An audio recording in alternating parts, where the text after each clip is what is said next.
आदत मत हो आपने 2 दिन काम करो चुनाव हो जाते हैं 24 घंटे रात में काम करा आप माना दिखे होगा झंटे में पार्टी कार्यक्रम है जे काम हर समय उपलब्ध है मामा तो यार कहीं मां मनक नहीं आ गई मानी सोच नहीं सकेगी कि माँ के ऊपर अवतार भी नहीं आ गई हर आदमी के मन में लालसा की जनता से मुख्य सवाल आपसे कि लंबे समय से जो अधिकारी नगर विकास प्राधिकरण या नगर निगम में का बैठे हुए हैं और इनका ट्रांसफर भी हो जाता है तो वापस 15-20 दिन में 1 महीने के भीतर वापस ही अपना ट्रांसफर यहाँ पर करा लेते हैं उनको लेकर जगदीश जी शर्मा को अगर मौका मिलता है महापौर बनने का तो क्या रुख रहेगा आपका? मैं वास्तव में कहता हूँ नौकरी करते हैं कहीं भी करो आप कोई जरूरी नहीं उदयपुर में ही करना आप उदयपुर बहुत अच्छा बनाया धन्यवाद आप आगे का शहर बना अच्छा बनाओ आप अच्छा बना सकते हो आज मयूर जी अच्छा इंटरव्यू ले सकते हैं तो यहाँ क्या और कैसे लो आप में काबिलियत हो सिर्फ यहाँ टीक की क्यों काबिलियत साबित करनी ये वास्तव में अच्छा प्रश्न है उन सभी अधिकारियों चिन्हित करके उनको जो 5 साल 10 साल उनको तुरंत प्रवास रिलीज करना चाहिए ये उदयपुर की जनता के साथ क्या ये न जाने कितने इनके गांठ साठ बनती है जो अधिकारी उदयपुर में आता है उदयपुर में बड़ा बंगला बना के जाता है क्या इसके लिए जगदीश जी आवाज उठाएंगे? बिल्कुल उठानी चाहिए मैं क्या पूरी पार्टी प्लेटफॉर्म उठाएंगे सब जगह उठाएंगे आवाज उठाना नैतिक दायित्व है एक आम नागरिक भी हूँ मैं भारतीय जनता पार्टी के साथ उदयपुर शहर का एक नागरिक हूँ जहां मेरे शहर के लिए खराब होगा तो मैं भी बोलूंगा। पर जगदीश जी मेरा एक मुख्य सवाल है कि 1000 करोड़ रुपए की राशि अंदरूनी शहर के 18 वार्डों में खर्च की 17 वार्डों में 17 वार्ड जगदीश जी आज अपने दिल पे हाथ रख के बता दीजिए कि क्या वाकई में सही महीनों में पैसा सही ढंग से खर्च हुआ? देखो मयूर जी जब काम चला था तब भी मैंने उचित स्थान पर सब चीज़ कही थी मैं भी सिविल कंस्ट्रक्शन काम करता हूँ मुझे भी पता रहता है कहाँ क्या होगा क्योंकि इसकी भौगोलिक परिस्थिति जिस ढंग से समझनी चाहिए उस ढंग से समझ नहीं पाई कंपनी और कहीं न कहीं कोई विसंगति रख चुके हैं जिसका परिणाम समय समय पर हम लोगों को उलाहना मिलती है और उसका निदान भी करते हैं ये उस अधिकारी को उस महापौर को उस जिम्मेदार व्यक्ति की ड्यूटी है कि अगर मान लो यह काम 5000 है 10,000 का तो 2000 में कैसे कर रहा है फिर तेरी गुणवत्ता पे क्या प्रश्न चिन्ह है या तो उसके टोटल में इसीलिए आपसे कह रहा हूँ उसके साथ उसको 5 साल का या एक कोई टाइम पीरियड फिक्स है कि मेंटेनेंस उसका वो करेगा होगा और अगर मान लो 1 साल के दरमियान पूरा ही डैमेज हो गया तो उसकी भरपाई करेगा ऐसा कुछ न कुछ नियम लाना पड़ेगा क्योंकि ये जनता का पैसा है।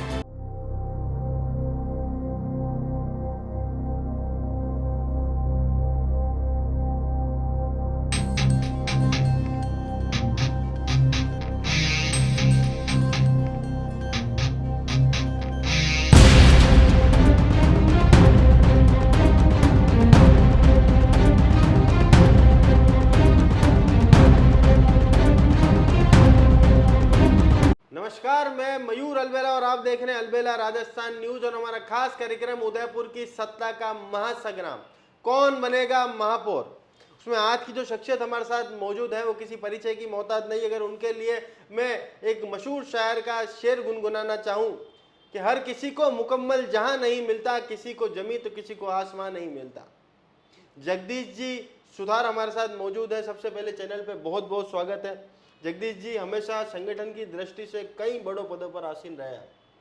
बिल्कुल युवा मोर्चा के जिलाध्यक्ष भी रहे जी पार्टी के उपाध्यक्ष भी रहे जी ओबीसी मोर्चा के प्रदेश उपाध्यक्ष तक आप रहे जी प्रदेश महामंत्री भी रहा उसमें प्रदेश महामंत्री और कार्यकारी अध्यक्ष भी रहा मैं कार्यकारी अध्यक्ष भी रहे प्रदेश के उसके बावजूद जो है जब भी ओबीसी वर्ग को कुछ देने की लाभ का पद देने की स्थिति आई तब कभी भी जगदीश जी सुथार का नाम नहीं लिया गया उनके बारे में विचार नहीं किया गया।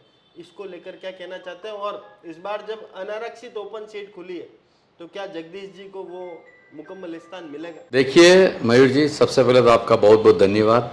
आपने बहुत ही एक अच्छा शो प्रारंभ किया है जिससे कि उदयपुर की जनता को लोकल के जो राजनीति में चलते हैं उसकी पूरी जानकारी मिले। आपका सवाल था कि क्या जगदीश शर्मा को कभी भी लाभ का पद भारतीय जनता पार्टी ने दिया है? मयूर जी मैं एक बहुत सामान्य कार्यकर्ता हूँ। मैं एक छोटी सी गली में पैदा हुआ था। भारतीय जनता पार्टी ने मैं युवा मोर्चा से मेरा कार्य स्टार्ट हुआ था। युवा मोर्चा में वार्ड में मंत्री था फिर मैं मंडल में मंत्री बना फिर मैं युवा मोर्चा के मंडल का उपाध्यक्ष रहा फिर मैं 2 बार युवा मोर्चा का शहर जिला उपाध्यक्ष रहा फिर मैं भारतीय जनता युवा मोर्चा का शहर जिला अध्यक्ष रहा फिर मुझे भारतीय जनता पार्टी ने ओबीसी मोर्चा में प्रदेश उपाध्यक्ष बनाया प्रदेश महामंत्री बना प्रदेश उपाध्यक्ष बनाया कार्यकारी कुछ समय 1 महीने के लिए अध्यक्ष भी बना मैं जिसका मैंने प्रतिनिधित्व किया था केवड़िया गुजरात में, राष्ट्रीय कार्यक्रम में भी गया था। अनेक ऐसे कार्यक्रम जो भारतीय जनता पार्टी के कार्यक्रम बनते हैं, जिसमें तिरंगा यात्रा उदयपुर संभाग का प्रभारी रहा, जो हमारे प्रशिक्षण शिविर होते हैं उसका संभाग प्रभारी बनाया मुझे, जो चुनाव के समय जो ये जितने भी एलईडी रथ चले थे उसका पूरा संभाग 28 विधानसभा का संभाग प्रभारी था, जो हमारे विस्तारक और बनते थे उन विस्तारक के 28 विधानसभा का पालक में रहा। वर्तमान भारतीय जनता पार्टी में शहर जिला का उपाध्यक्ष हूँ। कुछ समय पूर्व में चित्तौड़ का सह प्रभारी रहा। क्योंकि मैं राजनीतिक क्षेत्र में काम करने आया हूँ, मेरी इच्छा से आया था। हम हिम्मत सिंह जी पंवार जो हमारे दिवंगत हो गए, उनके साथ काम प्रारंभ किया था, संगठन की सोच के आधार पर काम प्रारंभ किया था। मुझे लगता है कि कभी भी लाभ का पद किसी व्यक्तियों को मिलता है तो जरूर नहीं कि हर व्यक्ति को मिले। जैसे मेरे लिए लाभ की बात क्या है, मैं आपको इस चीज़ बताऊं। आज अगर मुझे भारतीय जनता पार्टी नहीं बनाती तो मयूर अलबेला मुझे यहाँ नहीं बुलाता। ये मेरे जीवन का सबसे बड़ा लाभ का पद है जी। क्योंकि आज उदयपुर के सामने अगर मुझे आप पेश कर रहे हैं तो किसको कर रहे हैं? जगदीश सुतार को नहीं कर रहे हैं। आप उस भारतीय जनता पार्टी के उस कार्यकर्ता को जो लंबे समय से पार्टी में काम करता है उसको कर रहे हैं, तो ये मेरे लिए तो लाभ का बात ही है जी। एक सामान्य व्यक्ति को अगर नगर निगम कब बुलाएगा आपको कि आओ महापौर जी बना? संगठन हमारी एक परिपाटी है जी। कुछ लोग सत्ता के लिए भी काम करते हैं, कुछ संगठन के लिए काम करते हैं। जब भारतीय जनता पार्टी को लगेगा कि यह व्यक्ति यहाँ उपयुक्त है तब उसका उपयुक्त। अच्छा, मेरा एक मुख्य सवाल है आपसे जी, राजनीति में सोशल इंजीनियरिंग की जगह है कि नहीं? बिल्कुल होती है, क्यों नहीं होती। वर्तमान अगर होती है तो फिर 60% आबादी वाली जो एक समूह है ओबीसी वर्ग को, उसके व्यक्ति को आज तक कोई पद क्यों नहीं दिया गया? क्यों पार्षद नहीं बनाया गया? क्यों जब भी विधायक की बात आती है तब उनका नाम नहीं लिया जाता? जब संगठन में बात पद देने की बात होती तब तो नाम आ जाता है। जब अभी तक वर्तमान में जो पूरे आंकड़े अभी तक ओबीसी के आए नहीं, जबकि 54% से ज्यादा उदयपुर शहर विधानसभा में, ऐसा राजकीय आंकड़ों के आधार पर चलता है। निश्चित रूप से संगठन इस बारे में सोचता है आने वाले समय में जिस प्रकार से नियुक्तियां है या जो हो रहे हैं वो निश्चित ओबीसी समाज को लाभ मिल रहा है। जिसे हमारे अभी विश्वकर्मा कला बोर्ड भी बना है तो उसमें भी लोगों की नियुक्तियां होगी, उसमें प्योर वही लोग होंगे जिससे जुड़े हैं। अच्छा, आपका सवाल ये है भाई साहब की नजरें जो है वो लाल बत्ती पर है। ये नहीं लाल बत्ती, ये अध्यक्ष बन चुके हैं जी, अध्यक्ष बन चुके हैं। राम गोपाल जी जहांगीर जो श्री गंगानगर अध्यक्ष बन चुके हैं। मैं वो इससे नहीं करता हूँ। आपका सवाल ये है कि वर्तमान परिदृश्य में क्या नगर निगम में या नगर के और किसी उच्च पद पर ओबीसी वर्ग का प्रतिनिधित्व क्यों नहीं होता है जी। भारतीय जनता पार्टी में यह तय है कि निश्चित रूप से ओबीसी वर्ग आज से ही नहीं, जनसंघ के समय से एक ऐसा मास्क रहा है जो हर समय जनसंघ को सींचने में प्रमुख भूमिका निभाई। इसके पीछे कारण है ये वर्ग कभी नौकरी व्यवसाय में नहीं रहता, ये स्वयं का काम करने वाला है। ये वर्ग टोटल निर्माण के कार्य में लगता है। आप सुबह उठेंगे, जब आपने बाल बनाएंगे तो सैन समाज नाई का वाले का बाल बनाएंगे तो वो काम है, दाढ़ी बनाएंगे तो वो आएंगे, कपड़े सिलेंगे तो इसमें दर्जी आएंगे, मकान जिसमें तो बनाने का काम सुथार या और कोई विश्वकर्मन से उसमें लकड़ी काम वगैरह, इस प्रकार तमाम जो हाथ से करने वाले काम है ये सब ओबीसी वर्ग। मटकी गड़ल लो आप, ऐसा क्या काम है जो निर्माण में, जो लघु उद्योग के माध्यम से निर्माण में इसका सहयोग नहीं है? ये सभी निर्माण काम है। क्योंकि उस समय उनको सरकारी नौकरी, उन लोगों को डर रहता है कि राज आएगा जाएगा हमको, क्योंकि जनसंघ जब खड़ा तब राज आए की गारंटी नहीं थी। लेकिन वहाँ काम करने के बंदे जो थे अधिकांश इस वर्ग के लोग थे। आप कहीं भी उठा के देख लेना, उन लोगों ने उस समय पार्टी तत्परता काम किया। वर्तमान में भी आपको आपके चैनल के माध्यम से आप भी जाते हैं, मुझे लगता है भारतीय जनता पार्टी का जो मतदाता का प्रतिशत है वो भी बहुत अच्छा खासा मतदाता है जो भारतीय जनता पार्टी को वोट करता है। ठीक है, समय समय पर जहाँ रजिस्ट्रेशन का आता है वहाँ दिया जाता है। आपका सवाल सही है कि मान लो रिजर्वेशन अलावा एक्स्ट्रा क्यों नहीं दिया जाता है। ये जरूर पार्टी इस पर विचार करेगी। हम लोग भी अपनी बात रख रहे हैं, पार्टी विचार कर रही है। कहीं न कहीं सुखद समाचार आपको मिलेगा कि वास्तव भारतीय जनता पार्टी जो इतना बड़ा वर्ग है उसको साथ लेके चलती है। उनके लोगों को साथ तमाम जो है वो अंदरूनी शहर के युवाओं की भावनाएं भी जुड़ी हुई है। कुछ जनों के जो सपने अधूरे रह गए वो जगदीश जी के अंदर अपना सपना देखते हैं कि यार ये हमारा भाई है, मानो भाई है। अन्य अगर कहीं भेजाएगा तो मैं मानूंगा कि माने भेजा, क्योंकि आपके साथ समकालीन बहुत से लोगों ने काम करा। आपने हिम्मत सिंह जी पंवार का जिक्र करा, उनके समकालीन जितने भी लोग थे उनके साथ से लेके आज तक की जो टीमें है वो आपके साथ कार्य कर रही। बिल्कुल आपकी बात सही है। हर व्यक्ति के पीछे जो लोग काम करते, जिसके साथ काम करते हैं, वो लगता है कि हमारा बड़ा भाई, हमारा जो है वो कहीं न कहीं अच्छी जगह लगे, हमको अच्छा लगता है। चाहे मैं भी सोचूंगा मेरे साथ रह के जाएगा तो मुझे कहीं है तो अच्छा, ये एक मानव प्रक्रिया है। उसमें उनको भी लगता है कि हमारे अगर जगदीश जी मान लो गए होगा तो जो काम अभी करता है उससे भी और सुलभता से काम होगा। काम अभी भी होते हैं। मैं लगातार फर्स्ट बोर्ड से काम कर रहा हूँ सड़क पे, जिन लोगों इस समय चौराहों से लगाकर अभी 2026 तक भी लगातार आने वाले समय में चुनाव कोई भी लड़े, हमारे वहाँ एक सिस्टम तय कर रखा पर है। जगदीश जी, मेरा एक मुख्य सवाल है कि 1000 करोड़ रुपए की राशि अंदरूनी शहर के 18 वार्डों में खर्च की गई, 17 वार्डों में। 17 वार्ड। जगदीश जी, आज अपने दिल पे हाथ रख के बता दीजिए कि क्या वाकई में सही महीनों में वो पैसा सही ढंग से खर्च हुआ? देखो मयूर जी, जब काम चला था तब भी मैंने उचित स्थान पर सब चीज़ कही थी।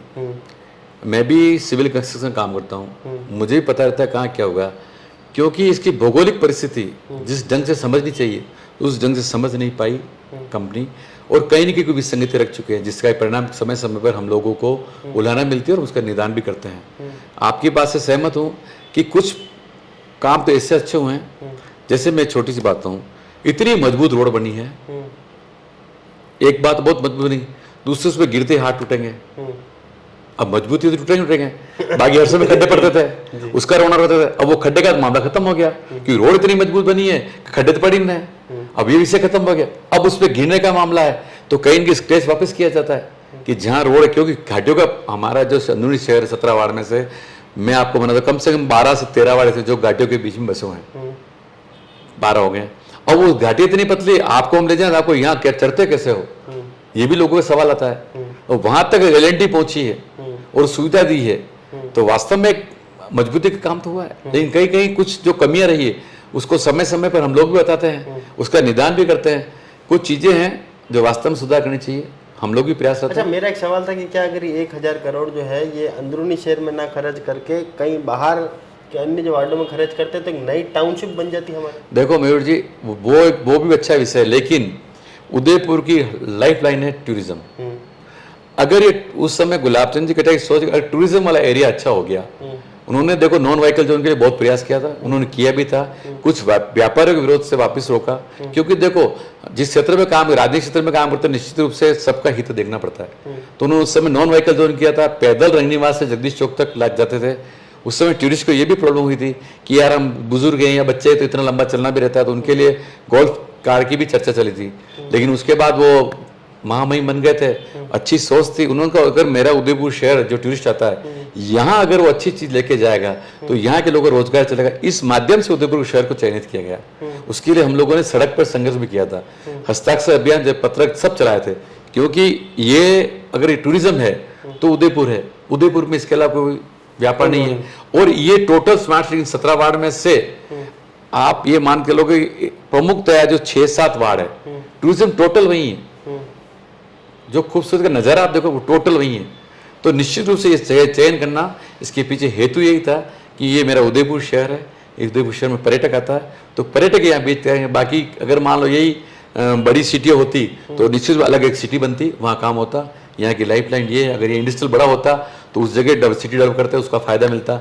यहाँ की आवश्यकता एक टूरिज्म जगह को ही डेवलप करना था। चलिए, अब मैं कुछ सवाल आपसे आयड को लेकर, आयड को लेकर जगदीश जी शर्मा का क्या सोच है, क्या विजन है? देखो आयड का कार्य तो अच्छा शुरू हुआ था, लेकिन कहीं न कहीं उसकी निकासी के बारे में हमें थोड़ा और गंभीरता से लेना पड़ता, क्योंकि मैंने आदरणीय विधायक जी की बात भी सुनी थी, हमने बैठे थे बातें, क्योंकि वहाँ कुछ जो ऐसी चट्टान आई थी जिन चट्टानों को अगर हम लोग हिलाते तो कहीं न कहीं उसका हो सकता है पानी नीचे से नीचे अंदर नहीं आए, क्योंकि बहुत सी जगह ऐसी जगह नदियों में होता है कि अगर एक पत्थर हिल गया तो पानी आगे नहीं आएगा। ठीक है, उसको बिना छेड़े आयड का निर्माण चल गया।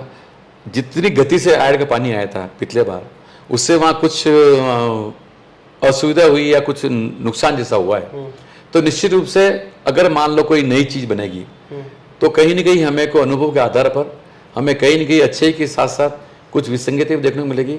उसका निदान कैसे हो, आने वाले भविष्य में ये और कैसे खूबसूरत हो, इस पर उदयपुर की जनता को पुनः अपने अच्छे विचारों के साथ वहाँ पेश करना पड़ेगा।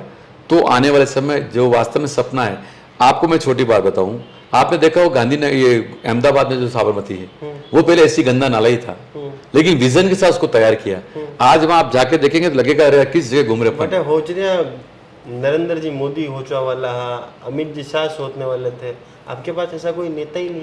क्यों नहीं? आपके नेता जो है वो 75 करोड़ रुपए में सिर्फ ये कहते हैं हमने बहुत अच्छा कर दिया, पहले यहाँ सुअर घूमते थे आज सुअर नहीं घूमते, पहले यहाँ बोली उगते थे आज नहीं उगते, वो इसको हमारी मतलब ये मानते हैं कि हमने बहुत बड़ा अचीवमेंट कर लिया। आप कहते हो 100% काम की उम्मीद करते हो कि उस वजह से, तो 100% पैसा ले रहे हैं ना। बिल्कुल आपकी बात सहमत हूं, लेकिन अगर मान लो वहां कुछ न कुछ तो हुआ है। आज आप और हम नीचे घूम तो सक रहे हैं, बाकी उतरते कहां तक? पॉजिटिव तो सोचना पड़ेगा। मेरी बच्ची है जी, मेरी बच्ची को मैंने स्कूल में भेजा जी, मैंने कहा अरे 12वीं तक वहाँ पढ़ लेगी कोई दिक्कत नहीं। मेरे को जब 18 साल की हो जाए तब स्कूल का मास्टर आके कहे कि यार ये चौथी पास की मार्कशीट दे दे, मैंने कहे कि अब इसके आगे नहीं पढ़ा सके हम इसको, ये चौथी तो पास हो गई ना। आपकी बात सहमत है कहीं न कहीं। ज्यादा अच्छा है कि हम अगर उसमें सर्वांगीण विकास करते उसकी मॉनिटरिंग करते तो वो ज्यादा अच्छा था। कहीं न कहीं अधिकारियों के भरोसे ये कुछ नुकसान तो है, अधिकारियों के भरोसे। मैं आज भी कहता हूं नगर निगम में जो काम होते हैं या यूएटी के जो काम होते हैं, आज जहां जहां निर्माण होता है, जो टेंडर 60% 40% बिलो जाता है, उस पर अधिकारी क्या करते हैं? आज मैं काम करता हूँ सिविल का, अगर मान लो मैं कि 2000 रुपये 1500 स्क्वायर फीट काम करता हूँ मान लो, और कल मुझे वही काम 1000 रुपये 800 रुपये स्क्वायर फीट करेगा, तो मैं कैसे कर पाऊंगा? उसमें मैं क्या करूंगा? ये हाइट की बात नहीं करूँ, मैं जनरल बात करूं जिसके बारे में भी सरकार को भी, उसके लिए मैं ये सोचता हूं कि जब कभी भी कोई भी टेंडर हो उसके पीछे शर्त ये रहे कि उसका 5 साल का मेंटेनेंस वही ठेकेदार करेगा जो इसको बना रहा है, उससे उसकी गुणवत्ता का भी फर्क पड़ेगा। जब हमको पहले ही अपीयरेंस में ये ध्यान होता है कि यार ये जो है अगर ये इस रेट में टेंडर उठा रहा है तो ये काम नहीं कर पाएगा। महापौर साहब इंजीनियर थे, जो आप लोग में से समझते हैं वो सब लोग उस टेंडर को देख के समझ जाएंगे कि यार जो काम वास्तविकता में जिसकी लागत ही 1 लाख रुपए की है वो 60,000 रुपये में उठा रहा है तो प्रैक्टिकली पॉसिबल है, नहीं कर पाएगा। तो हम उसको पहले ही दिन चिन्हित क्यों नहीं कर लेते?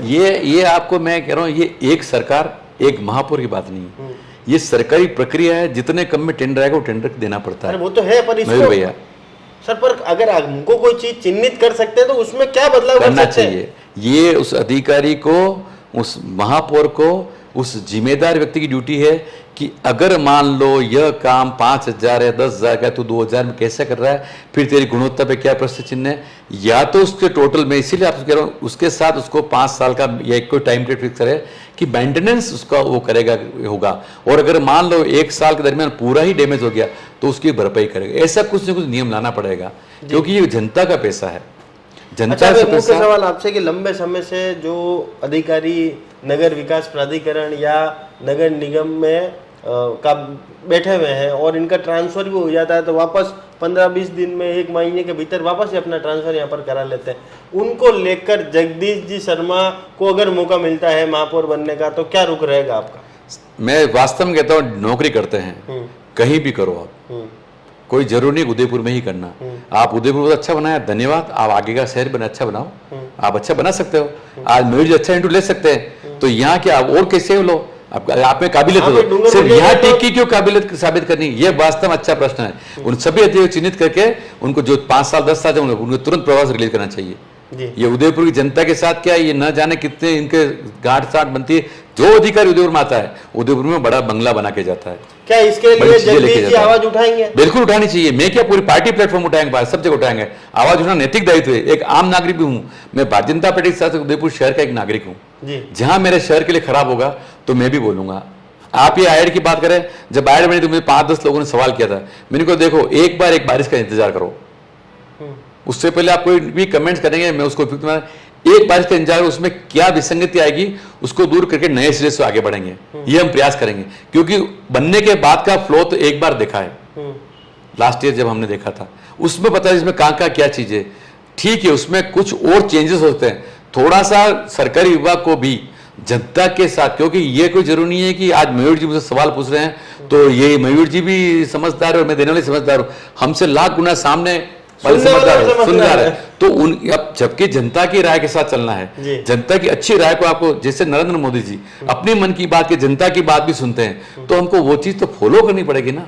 जब हमारा नेतृत्व स्वीकार कर रहा है, अब नेतृत्व तो आज की पीढ़ी को सुन रहा है, जब आज के अच्छे से लोगों की बात सुनकर उनमें अच्छी बात जो होती है हम सब नहीं, लेकिन जो अच्छी लगेगी उसको इम्प्लीमेंट करने की कोशिश करना है, तो ये हर स्तर पर करना पड़ेगा। एक मुख्य सवाल, आज भी अंदरूनी शहर का जो जनमन है, जो 17 वार्ड थे पुराने, अब नए कितने बने वो उसका आइडिया नहीं, पर 17 वार्ड जो पुराने थे उनका जनमन आज भी इंतजार कर रहा है कि हमारी तरफ का कोई व्यक्ति जो है शहर का पहला व्यक्ति बने, प्रथम नागरिक बने, महापौर बने।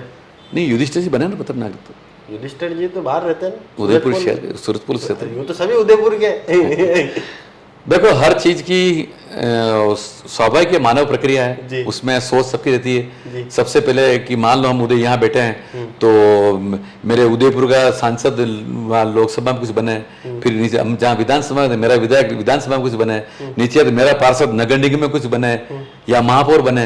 ये तो निश्चित हर आदमी की लालसा महत्वाकांक्षा रहती है कि यार मेरे नजदीक वाला, अगर मेरे परिवार का, मेरे नजदीक वाला, मेरा दोस्त, फिर मेरा मोहल्ला, फिर मेरा गाँव, फिर मेरा, ये तो स्वाभाविक प्रक्रिया है। इसमें आपको किसी व्यक्ति विशेष के लिए नहीं कह सकते हो। सबको लगता है कि यार मेरा आदमी अच्छी करे, हमें अच्छा लगेगा, ये कौन नहीं सोचता है। आज हम सोचते मयूर जी कल बड़ी टीवी में इंटरव्यू लेंगे तो और अच्छा लगेगा, हम भी तो ऐसा सोचते हैं क्या? सब आप भी सोचते सोचोगे क्या हैं, सब सोचते हैं, क्यों नहीं सोचेंगे। मानव में सब सोचने की प्रक्रिया होगी, वो है। पर भाई साहब एक बात है, आप भाइयों माना जी, कभी भी बन जाओ तो महापौर ही बन जाओ, उप महापौर मत बन जाओ। देखो, जो उप महापौर रही हो बनने बात कहीं नहीं रही हो। मारी बात मयूर जी, मारे वणवाओ वो एक निर्दलीय व्यक्तित्व होनी, मैं भारतीय जनता पार्टी से पढ़ू वणनो वणानो चुनाव लड़ानो यो काम पार्टी तय करे। मने के क्या चुनाव अटे लड़ानो लड़ी दूंगा, मने के मैंने जटे पे जाए चुनाव लड़ाऊंगा वो काम कर लूंगा। मुंह मारो प्रयास है जतरो कमल फूल खेल सके लड़ भी लोगा, जटे के लड़ना पार्टी आते सर्वोपरि जी, वो तो तैयार है ना। कौन आदमी तो राज्य स्तरीय में काम करूँ चुनाव लड़ने होता है जी। हर आदमी भले एक दिन ही काम करो, बहुत सारा मन ऐसा है, अरे नरे ऐसा केवल जो संगठन की राजनीति कर सके, नरे जना की आदत मो तो आपने 2 दिन काम करो चुनाव लड़ जाते, मां 24 घंटे राज्य स्तर में काम करा। आप माना दिखे होगा झंटे में पार्टी कार्यक्रम है, जे काम हर समय उपलब्ध है मामा, तो यार कहीं मां मनक नहीं आ गई, मानी सोच नहीं सकेगी कि माँ के ऊपर अवतार तो भी ना आ गई। हर आदमी मन में लालसा की नहीं। अच्छा, ये सब अत्री मतलब आनी शहर री सब बड़ी विडंबना मानो के एनी चीज ने के जनी शहर रे महापौर रे घर रे बांधने सड़क की जो है वो डई जावे, उसको वन्ने कतरी बड़ी विडंबना मानो। देखो, विशेष चिंतनीय है, मैं भी मानता हूँ। अगर मेरे घर के सामने मान लो गंदगी भी पड़ी है, तो मैं जो नागरिक, अगर मान लो मैं अपने आप को राजनीतिक क्षेत्र में कार्यकर्ता मानता हूँ, तो कहीं न कहीं मैं इसमें मेरी चूक मानता हूँ। सिर्फ गंदगी पड़ी होती है अगर मेरे क्षेत्र में किसी कारणों से बात रहे बाकी, अन्यथा हम जिस लोगों को वादे के साथ आते हैं, वादा तो हमको ईमानदारी से निभाना पड़ेगा। ये जो घटनाक्रम हुआ, दोषियों को सख्त कार्रवाई करनी चाहिए। मैं ये कहता हूँ, चाहे ठेकेदार हो, चाहे ये हो, जयन हो, सबके खिलाफ कार्रवाई होनी चाहिए। जब अगर मेरे घर के सामने ऐसा होता है तो ये पीछे क्या करते होंगे, हो सकता है वहाँ कहेंगे मेरी लापरवाही होगी, मैंने पूर्णतः उसको देख रेख नहीं की होगी, ये भी हो सकता है। जी, आपकी पार्टी, अंतिम और आखिरी सवाल है, आपकी पार्टी जो है वो हमेशा अपने नियमों के लिए, अपनी नीतियों के लिए पूरे हिंदुस्तान में जानी जाती है। नीति से कभी समझौता नहीं करा। एक व्यक्ति एक पद की बात हमेशा कही जाती है, अंत्योदय की बात कही जाती है कि अंतिम पंक्ति में बैठे हुए व्यक्ति को भी मौका मिल सकता है, आपकी पार्टी मिल सकता है, और इसके कई प्रत्यक्ष उदाहरण हमने देखे भी सरी। मौजूदा समय में 8 मंडल अध्यक्ष टिकट मांग रहे हैं, पार्टी के पदाधिकारी टिकट मांग रहे हैं, क्या ये उचित है या अनुचित? लोकतंत्र में टिकट मांगना सबका हक है, कोई भी मांग सकता है। हमारे हाथ में लड्डू तो हमारे आप लड्डू कह रहे हो, मैं उस लड्डू को लड्डू मानू तो ना। अब जैसे उससे आप अभी लड्डू कह रहे हो तो राजनीति जगदीश जी बच्चा मुझे एक बात बताओ। जी आप बताइए। आपका जो मंडल है वो श्यामा प्रसाद मुखर्जी मंडल, श्यामा प्रसाद मुखर्जी मंडल में ऐसे बहुत सारे लोग थे जो विजय जी आहूजा से कई गुना बेहतर कार्यकर्ता थे, कई गुना पुराने कार्यकर्ता थे, पर सिर्फ आपकी पार्टी का एक नियम आया कि इस एज क्राइटेरिया वाले व्यक्ति को ही मौका मिलेगा, तो उन लोगों का नंबर हट गया। अब पार्षद बनना हो तो भी विजय जी आहूजा। देखो मयूर जी, कम उम्र का जो है पैरामीटर जो पार्टी तय किया, युवा भारतीय जनता पार्टी की ओर बढ़ा है, युवा भाजपा, क्योंकि 1980 में भारतीय जनता पार्टी का जन्म हुआ था, ठीक है।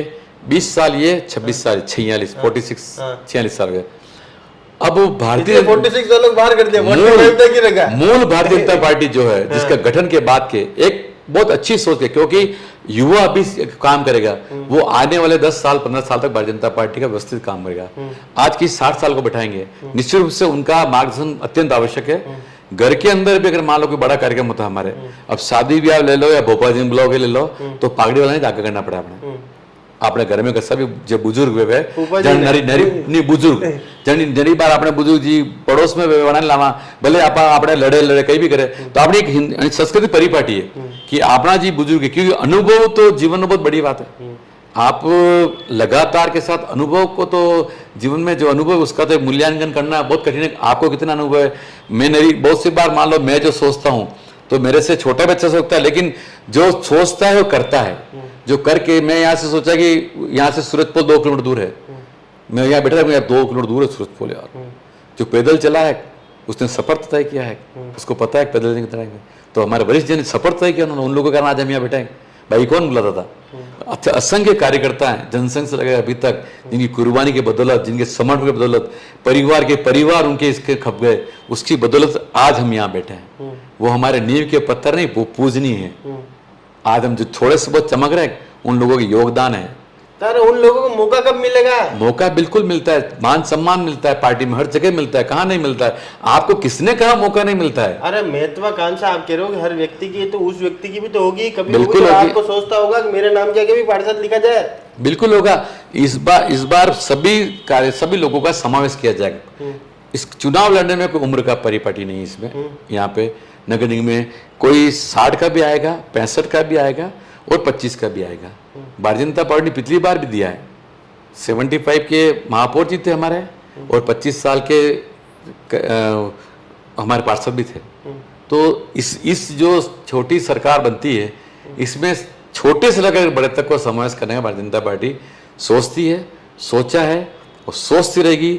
सबका साथ, सबका विश्वास, सब पर विश्वास के माध्यम से काम करते हैं। अंत्योदय हमारा पंच निष्ठाओं में से अंत्योदय हमारी एक निष्ठा जो एकात्म मानव के साथ अंत्योदय जो दीनदयाल जी ने हमें दी थी कि समाज के अंतिम व्यक्ति जिस दिन अपने आप को इस भारत का नागरिक के नाम में गौरव महसूस करे, तब तक भारतीय जनता पार्टी कार्यकर्ताओं सेवा के माध्यम से काम करना हमारा लक्ष्य है। जी, तो ये थे जगदीश जी शर्मा, जिन्होंने स्पष्ट तौर पर यहाँ पर कहा कि पार्टी में आज भी जो पंचशील सिद्धांत है उन पर पार्टी कायम है।